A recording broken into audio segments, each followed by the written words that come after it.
Hello, everybody. Jim Malone here, coming to you live on Dell's Trading Floor. Well, it's Tuesday, massive market sell off on fears, of course, of a potential war in Ukraine that might go to a nuclear component. I hope that doesn't happen, but definitely the Russians suspended their nuclear treaty with the West, and it looks as if all bets are off for that. Stocks dived. I think the spider was down about 700 points. Just kind of want to get into a little bit here, kind of what I'm doing in the situation. But the Bears are back, and that's the long and the short of it. The Bears are back, and the question is, what can we do now that we know that that is the case here? What I'm doing, of course, is I did short the Spider and the QQQ today, but I did close the trade. It was just really a hedge. Did pick up a little bit on it, not a lot, but I did short one full position in both. Um, but I closed before the end of the trading day, and it was just really to make sure that in case we got, if we got more damage, that I wouldn't be left totally holding the bag. It's kind of, it really wasn't to make money; it was to prepare for a situation that might move lower. Um, right now, the market uptrend, which we have been in really since the second week of January, it is stalled, and it has looked like it is under pressure now. So a prudent thing to do in this kind of a atmosphere is to go to a position of about 50% in cash. I'm a little bit more in cash. I'm probably only have about a little less than a 20% exposure. Maybe that's sort of where I'm at. I have been paring down my positions in anticipation that, unfortunately, I think we may be going lower here.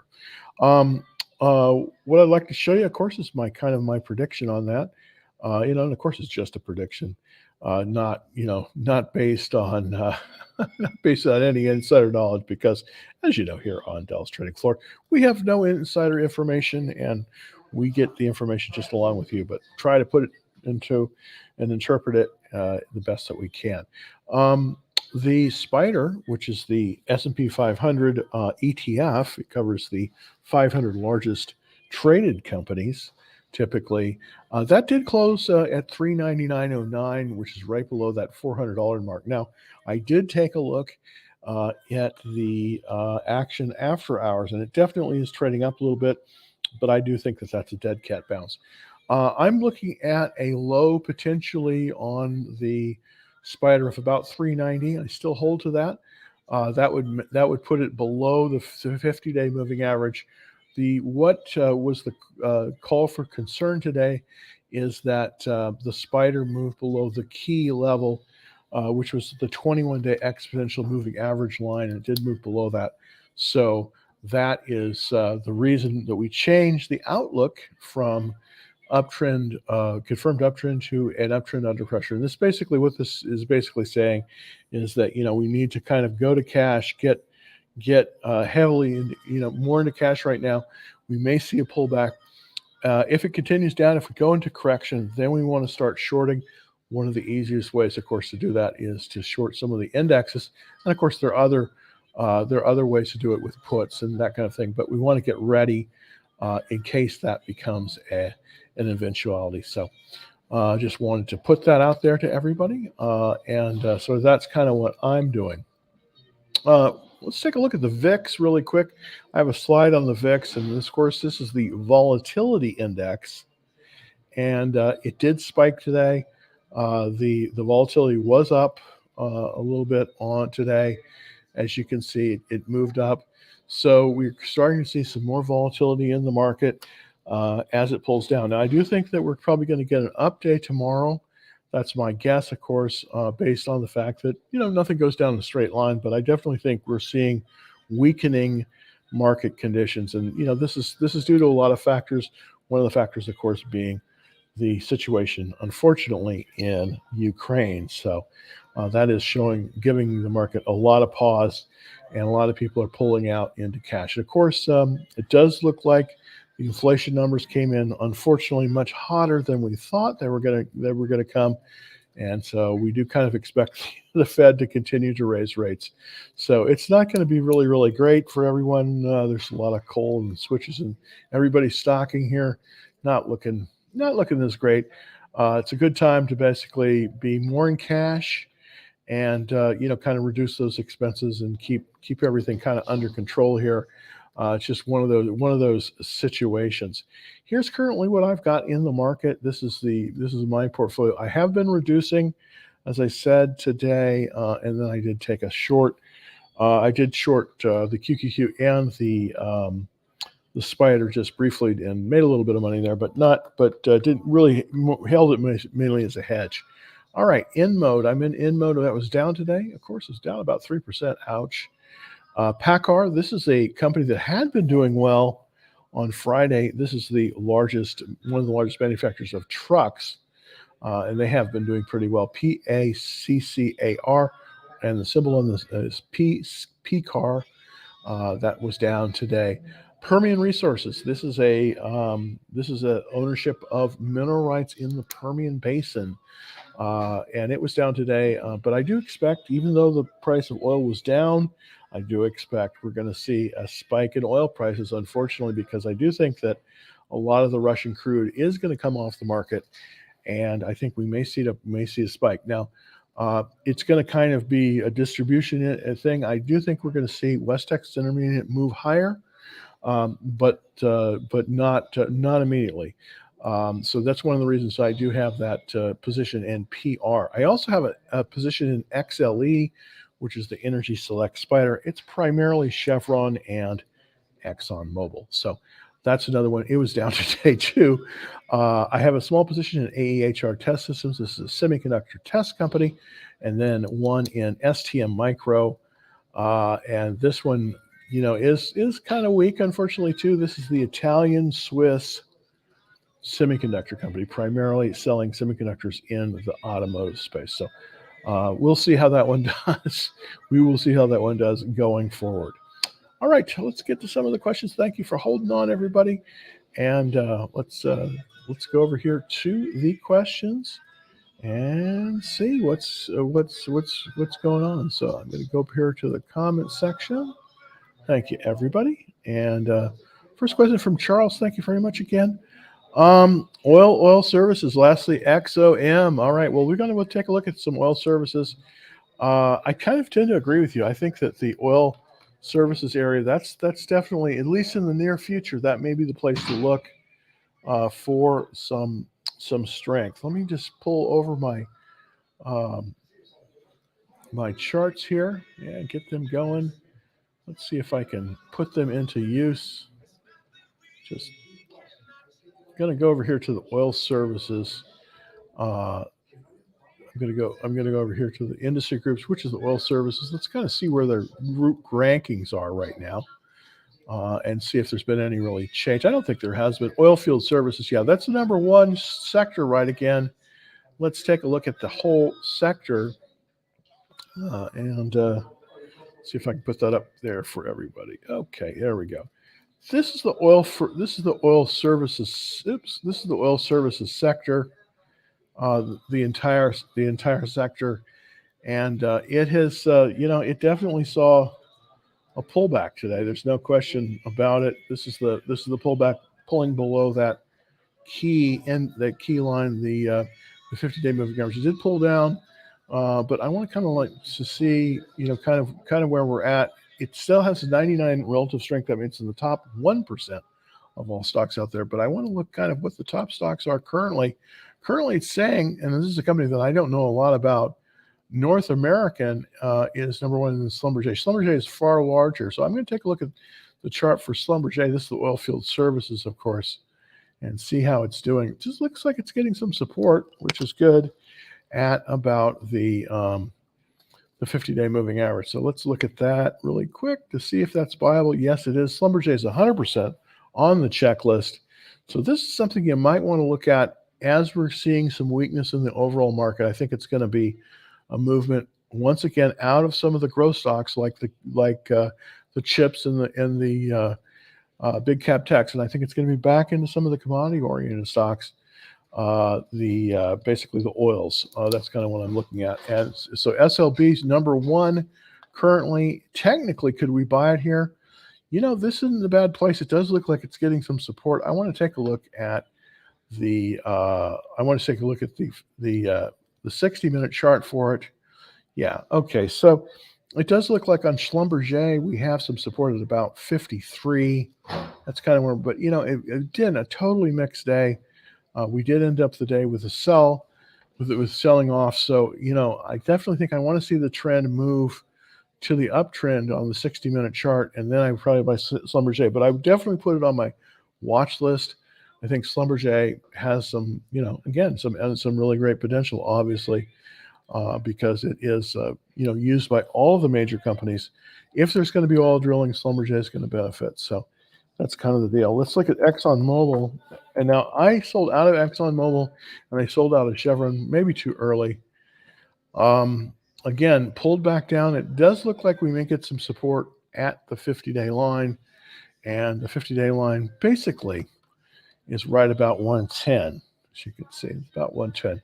So let's look at ExxonMobil again. Checklist is very strong, 78. The question is, how close to the 21-day moving average are we? Let's go back to the daily chart. That'll tell us. Yeah, there we go. We're just below that 21-day moving average. So this is a fairly good place to come in to the stock. I kind of would like to see an upward trend before coming in, but 110, I think you could definitely make a buy there. And I don't think you'd be disappointed, because I do think that we're going to see more weakness in the rest of the market, but I think we're going to see strength in stocks like ExxonMobil. I want to take a look quickly at the price to earnings ratio. Yeah, it's really, really good. 8 on that. So it's amazing. You can buy a quality stock like ExxonMobil with an 8 PE. With an 8 PE, it has a tremendous dividend. I'm not saying that I'm not recommending the stock, but the return on equity is 33% for a company that's 130 years old and has always been a leader, and it's an upward trend. So not a bad place to be. Probably a good time to consider possibly sizing a position on ExxonMobil. It's up a little bit after hours. 11118 is the price on it. Let's take a question from TikTok. Thanks for taking a look at. Let's look at Tesla. Let's see. This is Sandra Calderon wants to take a look at Tesla. TSLA, of course, is the stock symbol. Now, Tesla has doubled approximately since early January, from about the 109 range. That was the low, and it's currently right below 200. I do think there's resistance at 200, and let's take a look at the chart on this one for Tesla, and pull up the chart for Tesla. This is Tesla's chart on the daily, and we've made this nice move, but I do think here's the problem with Tesla. This is one of the reasons I don't recommend buying it right now. Is if we draw a line, this is what they call the overhead supply line. So if we take where it's at now, approximately just right below 200, we draw that line, and as you can see, there's a lot of people that bought above this $200 level. This is what they call overhead supply. Basically, overhead supply goes back about 18 months. So these people that bought it, as it's coming back and getting up here to a break even, they're starting to sell. So a lot of people, I do believe that we're going to be limited above this amount. So look for Tesla to start to hit a ceiling and possibly move lower. We'll look at the 10-minute chart just to see kind of how it was trading today. It did trade up. Wow, it traded up all the way, basically almost to 220, and then took a move backwards.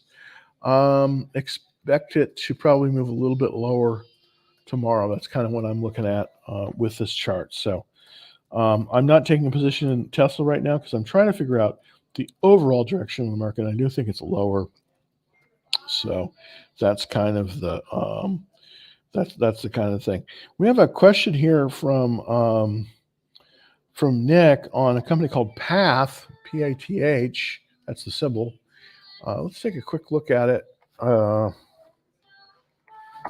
and analyze that one. See what we can get. Yeah, up. Yeah, UPI Path.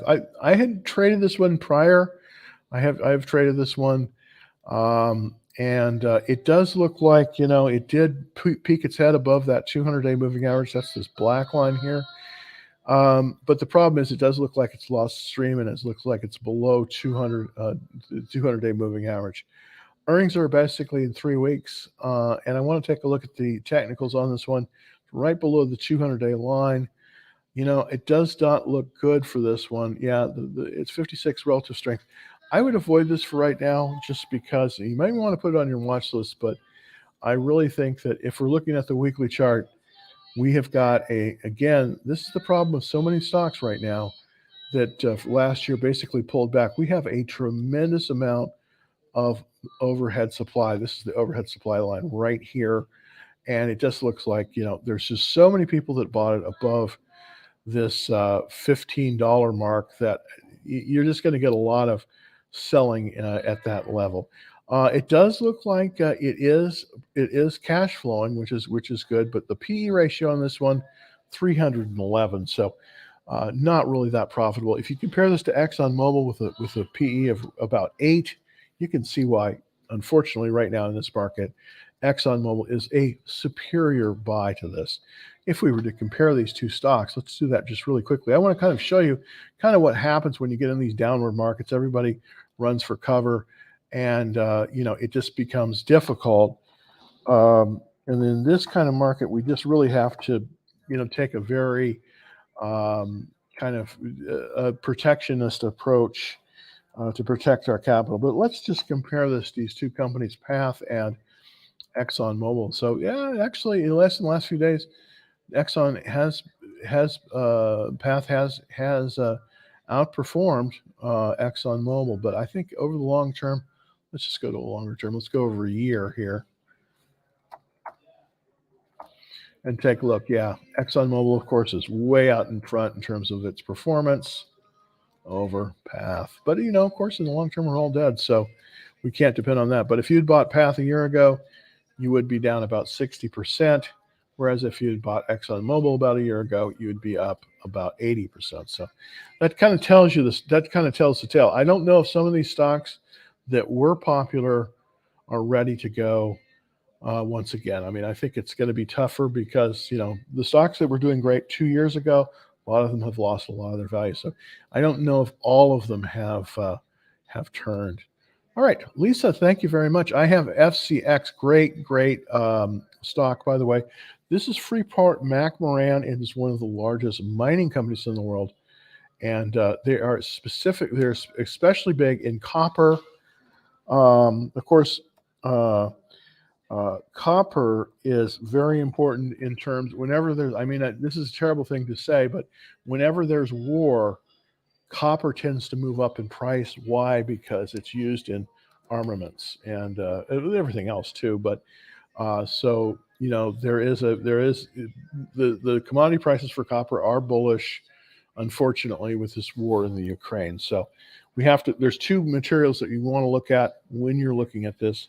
One is tungsten, and the other one is copper. But copper is by far the most traded of these metals. So Freeport-McMoRan is a major producer of copper.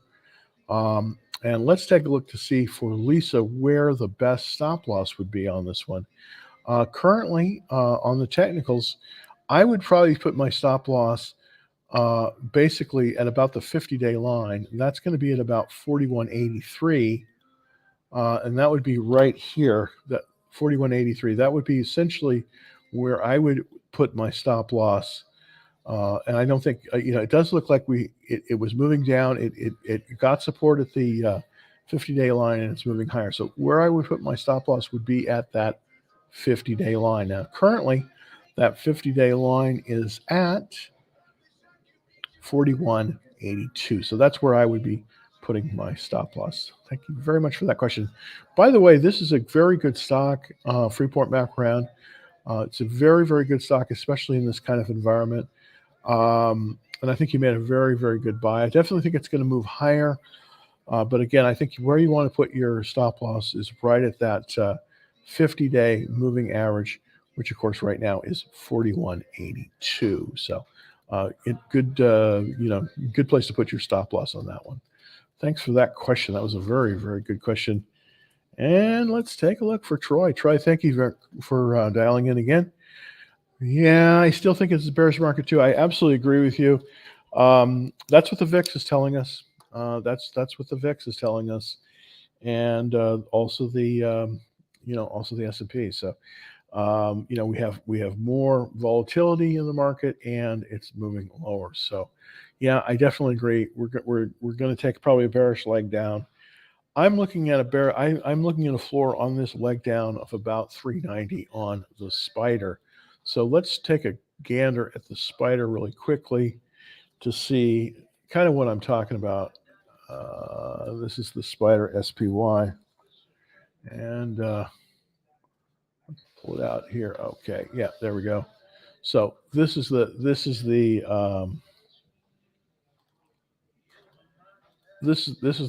spider. And where I think it's going is basically pretty much where the 200-day moving average is. And if we look at that, the 200-day moving average is right at about 393. Now, I think it's gonna bottom out at about 390, but essentially the 200-day line. That's kind of where I'm looking at support for the market. So we're in this downward trend, unfortunately. And but I do think that we're going to get a bounce probably at about 390. So it's going to be bearish for a while. It's going to be bearish on that. All right, we covered Tesla and Brad. Let's see. Troy has another question. Also, thoughts on SHIP. Okay, SHIP is the now. Interestingly enough, what's starting to happen is that the shipping stocks have been doing well, and this is the ETF that covers the shipping industry. This has been a pretty strong industry, and I think it's continuing to be, but it still is in a downward trend. I don't know if we've fully gotten a bounce here. That's the thing. We've come down to that 50-day line, but we're still kind of moving lower. This is the ETF that covers, well, I'm sorry. I thought this was an ETF. Excuse me. For some reason, I thought this was an ETF. Synergy Maritime Holdings. Okay, I want to compare this to another stock here. This is the transportation ship. I want to compare it to let's see, Praxis Tankers. That's interesting. Okay, I want something with a little bit stronger relative strength. Let's see if we can find something interesting. I don't know this company from Seaboard Transportation Services offering dry bulk and commodities. That seems to be what's doing well. This one might be an alternative. PANL. I have not traded this one myself. Very strong relative strength, 89. I like to see that strong relative strength. Let's see if we have any way to buy this thing. The 21-day line, it's basically right at the 21-day line. That's good. We have a pretty good checklist, 67%. That's my minimum. So that's kind of where I would look at it. Interesting. Interesting. All right. Well, let's take a quick shutdown from TikTok. Thank you very much, everybody. All right. Can you see natural gas? Okay. Let's take a look at the natural gas. Of course, as we all know, in Europe, they're having a natural gas crisis based on the the pipeline that they used to have, Nord Stream 2. Of course, it was blown up. I don't know. Some people think that was the U.S. I don't know. I can't figure it out. But let's look at the price of natural gas. This is one of the most volatile of all the markets. Now, the problem with natural gas is that it's not like oil in that we can't really, unless it's supercooled, it can't really be transported. And so the price of natural gas is actually, at least in the U.S. for U.S. deliveries, has been moving lower. Interesting. You wouldn't think so, but it definitely is moving lower. This is for the U.S., of course. This is natural gas for lower. It has been trending lower. Basically, it hit its peak, $10, and $10 approximately back here in August, and it's been trending ever lower, and now it's trading just above $2. $2. So, very interesting commodity. Would I be buying this here? Well, I don't know. Let's compare natural gas with West Texas Intermediate. That's the oil. I want to do that for the last, say, 6 months or so. Let's see, 9-1. Yeah. To the current. All right, this natural gas. And let's look at the West Texas Intermediate. 0 WTI. I think that's it. Yeah, crude oil. So if we look at crude versus if we look at crude versus natural gas, let's pull that up. I'm pulling up that comparison chart right now. So this is about the last 6 months of crude versus the versus natural gas, and as you can see very clearly, actually, on this chart, the price of oil has remained relatively flat. Of course, it's selling for about 70, but the price of natural gas has taken a dive. So I kind of expect, at least to see that flatten out, and I don't think it's going to move much below 2. I think that's very unlikely with natural gas. So I definitely think that natural gas is likely to move a little bit higher in the near future. But I wouldn't be buying it right now. It's just too volatile for me. So so there you go. So theoretically, energy prices should be stabilizing, but of course they aren't, especially in California.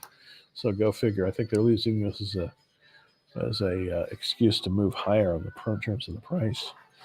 Okay, well, let's see if we have any more questions today. All right, we're almost there. So let's see. Okay, thanks for taking a look. FLNG. Oh, please do AMD. Okay, this is 88 proof. Let's do AMG. AMD, Advanced Micro Devices. Currently, I'm only holding one. Currently, I'm only holding one of the chip stocks. That's STM, which is the Italian Swiss company. It does look like we've fallen below that 200-day line. It's down after hours AMD. So it does look like the rally that we saw above that 200-day line. It looks like it's, I don't know. Hopefully it isn't failing, but it does kind of look that way, unfortunately. Checklist is 56. The relative strength. This is the real problem here. Is the relative strength is 21. That means that 79% of the market is doing better than this one. The thing is it going to turn around? You know what? I would wait on this one. I'd watch this one. I definitely think we may get a bounce at the 50-day line, and that would be, that 50-day line is 72.73. We're currently at 76. So I wouldn't buy this right now. I just kind of wait for the pullback and see if we get some support at the 50-day line. Other than that, I probably wouldn't do anything. I would just watch list it. So right now, I think the best bet is to move into cash, kind of see what the market is going to do, see if we're going to get a bounce, and just really take the chips off the table and see what's going to happen in the overall market, because I think we possibly could go much lower, but I think right now it's time to preserve capital and be either in cash, probably more in cash than anything else. If we go into a market in correction, then I think we need to start shorting. I did short a little bit today, but I think you need to trim your positions. I wouldn't be opening new positions right now. Just doesn't make a lot of sense in a market that's pulling back. I do think tomorrow we are going to get a bounce, though. So until tomorrow, thank you, everybody, for taking a look at the show. So appreciate it, of course, when you do. Also, if you aren't already a member of Dallas Trading Floor, it's super easy to do. Just go to www.dallas Trading Floor, and it's super easy to get on. If you're watching on TikTok, just go to the link that is above. I'm going to show you that the link that's above the screen right here, and click on that, and you can get on the list, no problem, and it's free. And by the way, you can cancel anytime if you want. We also do have a Discord service, which is terrific. And we are going to be announcing an options course that we're doing in conjunction with a fantastic trader, Gavin McMaster in Australia. And I'm going to be putting up in the next day or two, I'm going to be putting up some information on that. Terrific course. I've taken this course.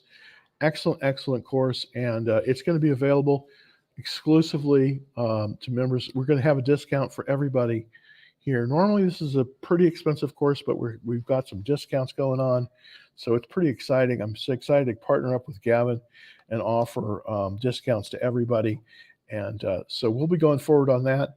And until tomorrow, I'll be back at 5, of course. Remember to smash that like button. Smash that like button. We love it when you send the like button and you smash that like button. So smash the like button.